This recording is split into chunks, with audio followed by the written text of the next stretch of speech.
بسم اللہ الرحمن الرحیم۔ معزز خاتم حضرات، السلام علیکم ورحمۃ اللہ وبرکاتہ۔ سایہ، جسے عربی زبان میں ظل کہتے ہیں اور انگریزی میں شیڈو کہتے ہیں، یہ اللہ مالک العلم رب الجلال والاکرام کی قدرت کاملہ کی ایک بہت بڑی نشانی ہے۔ اسی موضوع پر آج ہم قرآن کی روشنی میں بات کریں گے۔ آئیے معمول کے مطابق سب سے پہلے آیت مبارکہ کی تلاوت کرتے ہیں۔ اعوذ باللہ السمیع العلیم من الشیطان الرجیم۔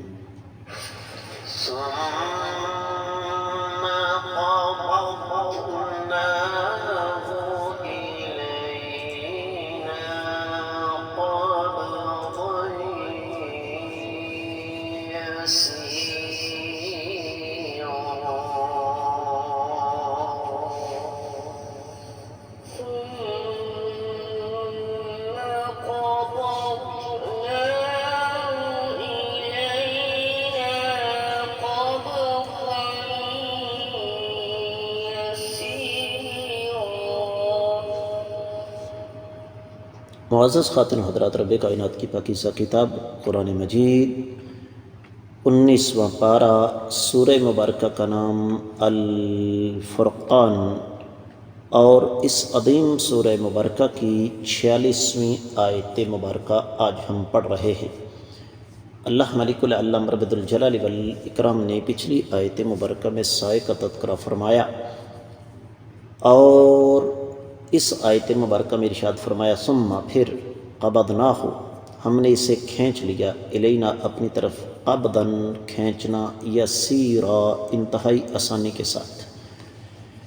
بامحاورہ ترجمہ سماعت فرمائیے گا۔ پھر ہم نے اسے آہستہ آہستہ اپنی طرف کھینچ لیا۔ اس سے مراد کیا ہے؟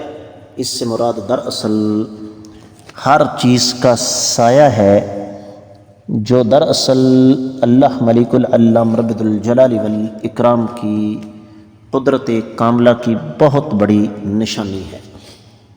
امام ابن کثیر رحمۃ اللہ علیہ ارشاد فرماتے ہیں کہ یہاں پر سائے سے مراد دراصل اس سائے کو لمبا یا چھوٹا کرنے والا بنیادی عنصر ہے، اور وہ سورج ہے۔ اور یہ بات تو میرے اور آپ کے علم میں ہونی چاہیے کہ سایہ سورج کی حرکت کے ساتھ ساتھ بڑا یا چھوٹا ہوتا ہے۔ اور یسیرن کا معنی ابن کثیر رحمۃ اللہ علیہ نے سہلن کیا ہے۔ سیدنا عبداللہ بن عباس رضی اللہ تعالیٰ عنہ فرماتے ہیں اس سے مراد سریع ہے، تیزی کے ساتھ۔ امام مجاہد بن جبر کہتے ہیں خفیًا، بالکل ہلکا۔ امام سدی نے بھی اسی بات کی تائید فرمائی ہے، اور فرماتے ہیں کہ ایک وقت آتا ہے کہ زمین پہ کسی چیز کا سایہ نہیں ہوتا۔ اور امام ابو ایوب بن موسیٰ نے فرمایا ثم قبضناہ الینا قبضا یسیرا، اس کا معنی ہے کہ تھوڑا تھوڑا کر کے ہم سائے کو اپنی طرف کھینچتے ہیں۔ دیگر کتب تفسیر کا جائزہ لیا جائے تو اہل علم یہ فرماتے ہیں، خاص طور پر امام ابن قتیبہ نے طویل مشکل الآثار میں لکھا، امام ابن جریر، امام ابن تیمیہ جامع المسائل میں لکھتے ہیں، امام ابن القیم رحمہ اللہ نے مدارج السالکین میں لکھا، اسی طریقے سے مادی قریب میں ابن عاشور نے تحریر و تنویر میں، پھر امام الواحدی نے البسیط میں یہ لکھا ہے کہ ثم قبضناہ یہ دراصل کنایہ ہے اس سائے کی طرف جس کا تذکرہ پہلے گزر چکا ہے۔ امام مقاتل بن سلیمان، امام سمرقندی، امام ثعلبی، امام ماوردی، امام سمعانی، امام ابن الجوزی، امام قرطبی، امام خازن وغیرہ وہ بھی اسی طرف گئے ہیں کہ دراصل سایہ کسی بھی چیز کا، یہ اللہ رب العزت کی قدرت کاملہ کی ایک علامت ہے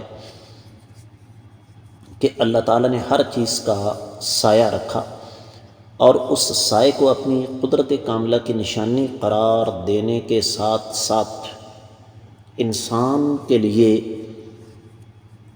ایک مفید چیز قرار دیا۔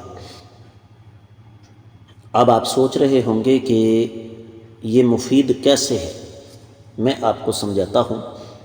گھڑی بہت بعد کی ایجاد ہے اور کوئی بہت پرانی سینکڑوں سال پرانی بات نہیں ہے۔ ہمارے دیہاتی کلچر میں گھڑی کا تصور ہی نہیں تھا۔ لوگ کسی بھی چیز کے سائے کو دیکھ کر اندازہ کر لیتے تھے کہ اس وقت دن کا کون سا حصہ ہے، اور یہ بات تو سابقہ سبق میں گزر چکی، میں آپ کی خدمت میں عرض کر چکا ہوں کہ جب سورج طلوع ہوتا ہے تو سائے کا رخ مغرب کی طرف ہوتا ہے اور سایہ لمبا ہوتا ہے۔ جوں جوں سورج بلند ہوتا چلا جاتا ہے سایہ چھوٹا ہوتا چلا جاتا ہے، یہاں تک کہ جب سورج سر کے اوپر ہوتا ہے تو سایہ نہ ہونے کے برابر رہ جاتا ہے۔ یہ اللہ تعالیٰ کی طرف سے سائے کو کھینچنا ہے۔ جیسے میں نے آپ کو بتایا کہ جن کتب تفاسیر کا تذکرہ میں نے کیا ہے اس میں بڑی تفصیل موجود ہے، یہاں اختصار کے تقاضے اس کی راہ میں رکاوٹ ہیں۔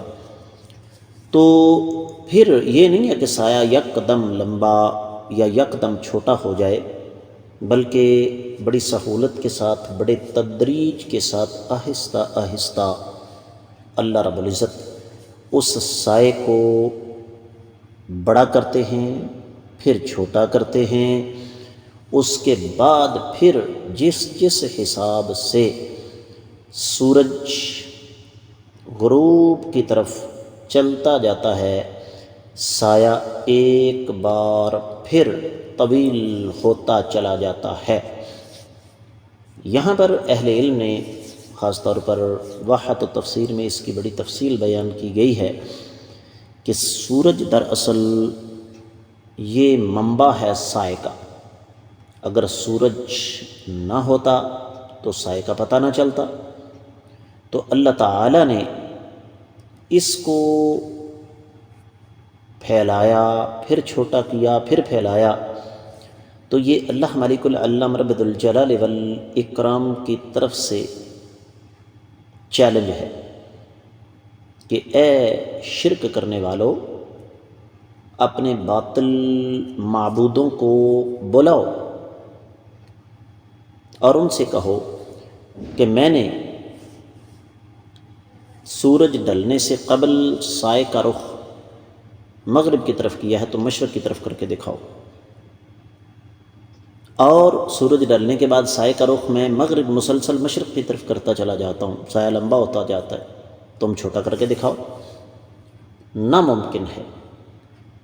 یہاں پر ایک عبارت ہے بڑی پیاری سی، کہتے ہیں ووجہ الاستدلال بالظل علی وجود الخالق سبحانہ ان وجود الظل بعد العدم وعدمہ بعد الوجود وتغیر احوالہ بالزیادة والنقصان والانبساط والتقلص علی الوجہ النافع للعباد لا بد له من صانع قادر مدبر حکیم یحرک الاجرام العلویہ ویدبر الاجسام الفلکیہ ویرتبها على اکمل وجہ وافضل وصف وهو رب العالمین المستحق للعبادت دون سواہ۔ بڑی پیاری عبارت ہے۔ کہتے ہیں کہ یہاں پر سائے کا تذکرہ اس وجہ سے کیا گیا کہ اس سے سائے کو پیدا کرنے کے والے کے وجود پر استدلال کیا جاتا ہے کہ عدم کے بعد سائے کا وجود، اور اس کے وجود کے بعد اس کا عدم، پھر اس کے حالات کبھی چھوٹا کبھی بڑا، کبھی پھیلاؤ کبھی اختصار، یہ انسانوں کے لیے فائدہ مند ہے۔ یہ تمام کے تمام امور اس بات کی طرف اشارہ کرتے ہیں کہ اس چیز کو بنانے والی ایک ذات بابرکات ہے جو مدبر ہے، تدبیر کرنے والی، اور حکیم ہے۔ اس کی قدرت کی حکمتیں انسان کی سمجھ میں آئیں یا نہ آئیں، اور وہ اللہ رب العزت اجرام العلویہ، آسمان میں سورج ہے، چاند ہے، ستارے ہیں، سیارے ہیں، بادل ہیں ان کو حرکت دیتے ہیں۔ وَيُدَبِّرُ الْأَجْسَامَ الْفَلَكِيَّةَ وَيُرَتِّبُهَا عَلَىٰ أَكْمَلِ وَجْهٍ وَأَفْضَلِ وَصْفٍ، ان تمام چیزوں کو، سورج، چاند، ستارے، بادل، اللہ نے ہر چیز کو ایک مثالی انداز میں، اکمل ترین انداز میں ترتیب دیا ہے، اور وہ اللہ ملک العلام رب الجلال والاکرام ہیں جن کے سوا کوئی عبادت کے لائق نہیں ہے۔ بات کو اختتام کی طرف لے کر جاتے ہیں۔ اہل علم نے اس پر مزید ایک بات بیان فرمائی، گرامیٹیکلی حوالے سے فرماتے ہیں کہ ثم کا لفظ یہ تراخی الزمانی ہے کہ پھر ہم نے سائے کو پیدا کرنے کے بعد لمبا کر دیا، اور پھر ہم نے اپنی قدرت کاملہ کے تحت سورج غروب ہونے کے ساتھ اس کو غائب کر دیا۔ تو سائے کی اپنی کوئی تاثیر نہیں، یہ سورج کی وجہ سے ہے، جس طرح کہ میں عرض کر چکا ہوں۔ تو پھر فرمایا کہ ثم قبضناہ الینا قبضا یسیرا۔ اہل علم یہ فرماتے ہیں کہ الینا یہ اس بات کا ثبوت ہے کہ سارے کا سارا کام اللہ رب العزت کی قدرت کاملہ کے تحت ہو رہا ہے، اور پھر یہ سایہ ایک تدریج کے ساتھ چلتا ہے۔ تو حاصل کلام یہ ہے کہ کسی چیز کے سائے کی کمی بیشی اللہ کے ہاتھ میں ہے، اور یہ اللہ تعالیٰ کی توحید اور اللہ کی وحدانیت کا ثبوت ہے، شرک کی نفی ہے۔